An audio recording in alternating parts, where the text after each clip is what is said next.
Magosho. Bwana Yesu asifiwe. Hebu mnisalimie hewani nione watu wa Kitongori na watu wa Lare. Basi watu wa Kiambu, kwanza mimi nimefika hapa leo kwa sababu ya mambo ya maendeleo ya Kiambu County. Na mimi nataka tukubaliane na nyinyi. Hiyo unaofika haifanyi wewe. Kuna mtu hapo ni mtu bure kabisa. Ndio. Mimi nimefika hapa leo kwa sababu ya mambo ya maendeleo ya Kiambu. Na mimi nataka tukubaliane jameni. Watu wa Kiambu, sema hiyo. Si hata Biblia inasema iko siku ya kila kitu. Leo hatujakuja hapa siasa. Leo tumekuja hapa nini? Tumekuja hapa maendeleo. Na mimi nataka niwaombe. Na niwaombe hata ndugu zangu viongozi wa Kiambu. Tafadhali ndugu zangu, kuna wakati wa siasa tutakuja kufanya siasa. Leo wacha tuongee maneno ya wananchi hawa. Mambo ya maendeleo ya Kiambu County. Ndio. Ama mnasemaje? Siku na kisiku ya kila kitu. Leo mimi nimekuja hapa kwa sababu tulikubaliana na nyinyi mambo matatu ya muhimu. Ya kwanza, tulikubaliana tujenge mambo ya barabara Kiambu County. Si ni kweli? Na hapa tuko na barabara nyingi ambazo zinaendelea. Na nimekuja hapa na PS wangu wa mambo ya barabara Bwana Mbogwa. Na nataka tukubaliane, wiki hii tumetoa pesa shilingi bilioni 3.6 ya Kiambu County. Sikizeni watu wa Kiambu. Sawa sawa. Pale nyuma tulikuwa na matatizo ya uchumi. Tumetengeneza mambo ya uchumi, tumerekebisha mambo ya uchumi. Ile dola ilikuwa 165, sasa imeteremka chini, iko 128, 129. Ile inflation ilikuwa 9.6, sasa imekuja 3.5. Sasa uchumi ya Kenya iko imara. Na kwa sababu uchumi ya Kenya sasa iko imara, sasa tumetafuta pesa na tumepata pesa ya kuendesha barabara zetu, kwa sababu barabara ni ya muhimu. Ni muhimu kwa mambo ya kilimo, tunatumia kusafirisha mazao yetu. Ni muhimu kwa sababu ya biashara, tunatumia kuendesha biashara yetu. Ni kweli ama si kweli? Na sasa kwa sababu pesa imepatikana na Mbogwa yuko hapa ambaye ni PS wangu, na tumekubaliana ya kwamba hiyo 3.6 billion pesa ya serikali tumetoa kwa Kiambu County. Ile barabara zote zilikuwa zimekwama, sasa tuzikwamue na tuzijenge, tuikamilishe. Nasikizeni watu wa Kiambu. Nasikizeni watu wa Kiambu. Mbali na 3.6 billion tunatoa this week, vile vile tuko na bilioni ingine 6 ambayo tunataka kutumia for the next 8 months. Hizi barabara zetu zote ambazo tulianzisha hapa ya Mau Roads, zile za ZDB, zile barabara zingine tumekubaliana na viongozi wenu, kwa sababu tukimaliza hizo barabara ahadi yetu kwenu itakuwa imetimia. Tumekubaliana jameni? Simuliniambia mnataka barabara zijengwe? Simuliniambia nitafute pesa ya kujenga barabara? Kama pesa ya kujenga barabara imepatikana, iko ugomvi tena? Si tuendelee na kujenga barabara? Jambo la pili, mliniambia vile vile bado tuko na nyumba chache ambayo haijafikiwa na stima. Tumekubaliana? Sasa tuko na pesa ya stima, na mimi nimekuja hapa na PS wangu wa stima anaitwa Alex Wachira, yuko hapa. Huyu Alex Wachira, hiyo milioni 500 tumetoa ya Kiambu. Sambaza kwa manyumba ya hawa watu, kama kuna mtu ambaye hana stima, tuweke stima kwa manyumba yao. Neguo. Jambo la tatu, tulikubaliana Kiambu hii ni kaunti ya biashara na kilimo. Ni kweli ama si kweli? Na mkaniambia ya kwamba tujenge masoko. Sasa hapa Kiambu tuko na soko 18 zinajengwa Kiambu County, na tunataka kukubaliana na nyinyi.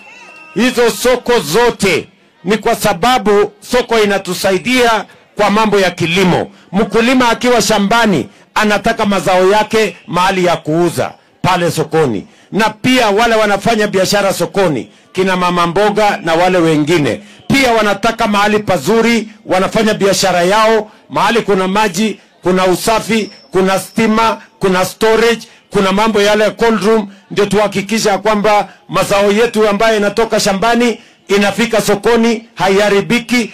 Tuhakikisha kwamba wafanya biashara wanaweka pesa kwa mfuko, na nyinyi kama wananchi wakulima pia mnapata haki yenu kupitia kwa kilimo. Watu wa Kiambu tumeelewana? Mnasema tuendelee na hiyo soko tujenge? Hizo zote 18 tujenge? Tujenge hizo masoko? Si tulikubaliana mama mboga atafanya mahali biashara, mahali kuna usafi jameni? Si tuendelee na hiyo kazi?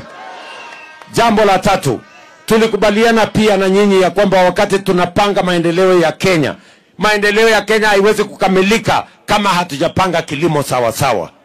Tukakubaliana tuweke guaranteed minimum return kwa mambo ya maziwa. Tukasema maziwa isilipwe chini ya shilingi 50. Bado kuna kampuni zingine wanalipa sijui 48, sijui 49. Lakini tumesema ya kwamba mkulima apatiwe 50 shillings. Na nimetoa amri kwa KCC ya kwamba KCC iongoze, kwa sababu tuko na uwezo wa serikali kwa KCC. Kwa sababu mkulima asipopata bei ya sawasawa kwa maziwa yake, hiyo mambo yote ya kilimo ya ufugaji inakuwa ni kazi bure. Na sababu hiyo ndio tumesema jana, huyu waziri Mutahi Kagwe, waziri wa mambo ya kilimo, na alikuwa na mimi, tumekubaliana ya kwamba ili mkulima apate mapato zaidi, hasa mfugaji wa mambo ya maziwa, sasa tumeondoa ushuru kwa ile yellow maize na zile bidhaa zote ambazo zinatumika kutengeneza chakula ya ng'ombe. Tumekubaliana na mifugo. Ile yellow maize inatumika kwa mambo ya kuzalisha chakula ya mifugo. Tuondoe ushuru, tuweke mtaratibu ya sawasawa, ndio mkulima aweze kupata faida zaidi akiendesha mambo yake ya ufugaji. Jambo la tatu, tulikubaliana vile vile na nyinyi ya kwamba kilimo ya kahawa imetekwa nyara na watu wachache, matapeli na wakora. Na ndio walikuwa wametuangaisha na kilimo ya mambo ya kahawa. Na mkaniambia ninyoroshe hiyo mahali. Hiyo wakora wote, mtu mmoja ati alikuwa na leseni, yeye ni mkulima, yeye hako na leseni ya mila, yeye hako na leseni ya broker, yeye hako na leseni ya Nairobi Coffee Exchange. Mtu mmoja ndiye ananyanyasa wale watu wengine wote. Hiyo sehemu yote mimi nilihamisha coffee reforms, nikaenda nikasema ikuje kwa ofisi ya rais, kwa sababu wale walikuwa na uwezo mkubwa sana, matapeli, wakora na watu ambao wako na kiburi na watu ambao wako na uwezo mkubwa. Wakasema hiyo ilete kwa ofisi yangu ndio nipambane na wao. Leo mimi nataka niwatangazie watu wa Kiambu, ile bei ya kahawa ilikuwa shilingi 50, shilingi 60, shilingi 70. Mwaka huu kahawa iliuzwa na wakulima kilo moja shilingi 110, 120, 130, 140, hata sehemu zingine 150. Si tulisema pesa mfukoni? Pesa mfukoni itafika mfuko namna gani kama mkulima hajapata bei ya sawasawa kwa chai na kwa kahawa? Itafika kweli? Ndio tukasema tunyoroshe hiyo maneno, na mimi nimefurahi ya kwamba leo mambo ya kahawa tumenyorosha sawasawa, bei imeamuka. Na mimi nataka niwaambie tumetoa pesa ya serikali milioni 500 ingine kununua miche ya kahawa, ndio tuongeze. Wale watu wanataka kuongeza kahawa tuwapatie seedlings, ndio kahawa ituletee pesa na ituletee pesa ya kigeni, madola na mali ingine. Sisi tunauza kahawa yetu. Tumekubaliana jameni? Maneno ya chai vile vile, muliniambia mambo ya chai vile tumeteremsha bei ya mbolea ya watu wa mahindi, ngano, miwa. pia KTDA tumewasaidia. Sasa ile mbolea walikuwa wanalipa ama wanapatia wakulima na shilingi 5,500, sasa wanapatia wakulima na shilingi 2,500. Tumeondoa karibu shilingi 3,000 kwa sababu tunataka pia wakulima wetu wa chai pia wapate faida zaidi. Na maajabu, Mungu ametujalia, tumepata mvua, mbolea mmepata, mapato yetu ya chai imeongezeka ya kitaifa kutoka 170 billion mwaka hiyo ingine, mwaka huu imefika 215 billion. Wakulima wameongeza almost 40 billion shillings, wakulima wa chai yetu. Na hiyo ndio mpango sisi tunataka, kwa sababu njia ya kuondoa umaskini Kenya hii ni kuhakikisha kwamba kilimo inalipa pesa kwa wakulima wetu. Watu wa Kiambu tumekubaliana? Mnasema tuendelee na hiyo kazi? Muliniambia vile vile niende ninyoroshe mambo ya elimu, si ndio? Tulikuwa na matatizo makubwa sana ya CBC, mkaniambia tunyoroshe CBC, na sababu hiyo tumetengeneza mtaratara mzuri ya CBC. Tumeajiri walimu 76,000 wapya in the last 2 years kusupport watoto wetu. College kama hii ilikuwa na matatizo makubwa sana. Technical training colleges yetu walikuwa wanapata pesa kiasi kidogo. Sasa tumeongeza pesa yao, na hata hii college yenu ya Lari tumewapatia pesa ya kujenga hostel ya vijana 580 hapa, na hiyo hostel itaanza hivi karibuni. Tuhakikishe watu wa Lari tunaelewana jameni, lakini bado iko shida kidogo hapa Lari. Wale watoto wako kwa hii college ni wachache. Hapa tunahitaji watoto 2,000 kwenda mbele. Saa hii iko wanafunzi peke yake 500, na tuko na equipment nyingi hapa. Saa hii mimi najenga hostel ya watoto 500 kwa sababu kuna watoto 500. Kama mungekuwa na watoto wengi ningewajengea hostel kubwa. Nyinyi mtalete watoto tuongeze kwa hii college?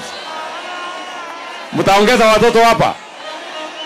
Wakuja hapa wasome. Wale wanasema taongeza watoto wa hapa Lari tiare kwa mkono. So watu wa Kiambu, tafadhali mimi nawauliza kwa unyenyekevu, nyinyi ndio mmetupatia hizi kazi. Si mmetupatia MCA kazi, mkapatia mbunge, mkapatia governor, mkanipatia kazi. Si kila mtu afanye kazi jameni? Si kuna siku mtatufanyisha mtihani ama namna gani? Si 2027 mtatufanyisha mtihani? Si ule atapita mtihani ataendelea, na ule ataanguka mtihani si aende alime? Iko shida gani? Si nyinyi ndio mtanyorosha maneno? So sikizeni, hakuna haja ya kugombana, hakuna haja ya kusumbua wananchi na fujo, hakuna haja ya kusumbua wananchi na vita na fitina. Wacha kila mtu afanye kazi ile alipewa. Mulinipatia elimu, mimi ninyoroshe. Mulinipatia kilimo, nitengeneze. Mulinipatia kuunganisha stima, nifanye. Mulinipatia ya barabara, nifanye. Si ndio? 2027 si mtanifanyisha mtihani? Nikipita si nitaendelea? Nikianguka si ninaenda kulima? Iko shida gani? ama mnasemaje Kiambu? Tuko pamoja? Hakuna problem. Kwa hivyo hakuna haja ya kusumbua wananchi na fujo. Wachani fitina. Na mimi nataka niwaeleze ndugu zangu watu wa Kiambu, tunataka tushirikiane. Kenya hii ni yetu sisi zote. Mungu mwenyewe ndiye amepanga tuwe na jamii zote zilizoko Kenya. Na mimi kama kiongozi wa taifa hii, kwa kura zenu na kwa mapenzi ya Mungu, nimesema nitaunganisha watu wote wa Kenya, kutoka jamii zote, kutoka dini zote, kutoka kaunti zote na sehemu zote za Kenya, kwa sababu umoja ni nguvu. Tukitengana tunakuwa wadhaifu jameni. Watu wa Kiambu mimi nawauliza, mnasema tuungane ama tutengane? Mnasema niunganishe hii Kenya? Watu wote, jamii zote, kutoka pande zote na kaunti zote, kwa sababu umoja ni nguvu. Ndio tutembee pamoja. Hebu nione wala anasema tuungane. Bas. Hiyo ndio maneno mimi niko naye. Sawa sawa jameni. Na mimi nataka niwaulize hawa ndugu zangu. Sawa sawa. Mimi nawauliza viongozi wa Kiambu County, tafadhali wacheni vita, wacheni kupigana, wacheni kusumbuana. Kila mtu afanye kazi. Hawa wananchi si wajinga, wanajua nani amefanya kazi, nani hajafanya, na watajua vile watafanya. Ama mnasemaje watu wa Kiambu? Iko haja ya kupigana makelele? Iko haja ya kuleta vita kwa mikutano? Iko haja ya kuleta makelele kwa viongozi? Si nyinyi wote mlituchagua? Si kila mtu mmempatia kazi? Si afanye? Si mtihani mtatufanyisha? Mwenye anazembea anakwenda nyumbani na ule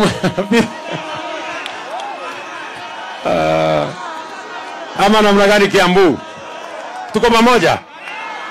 Tuunganishe wananchi, tuweke kazi pamoja, tushirikiane, tujenge makanisa, tujenge barabara, weke stima, tusomeshe watoto. Hiyo ndio kazi ya muhimu Kenya hii jameni. Watu wa Kiambu, tafadhali mimi nawauliza. Neguo kana tiguo. Tumeelewana? Kwa hivyo tutembee pamoja. Mnasema tuungane. Tuache fujo. Tuache fitina. Tuache kusumbuana. Bas yule mtu wako na masikio amesikia. Ama namna gani jameni Kiambu? Hapo kabisa. Bas wacha nimuite rafiki yangu Deputy President of the Republic of Kenya Professor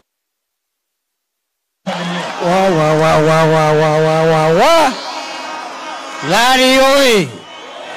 Larry oi! Kiambu oi! Andũ aitũ mũrĩega? Mũrĩega rĩngĩ? Nĩ mũkenete? Mũrĩ o kuo?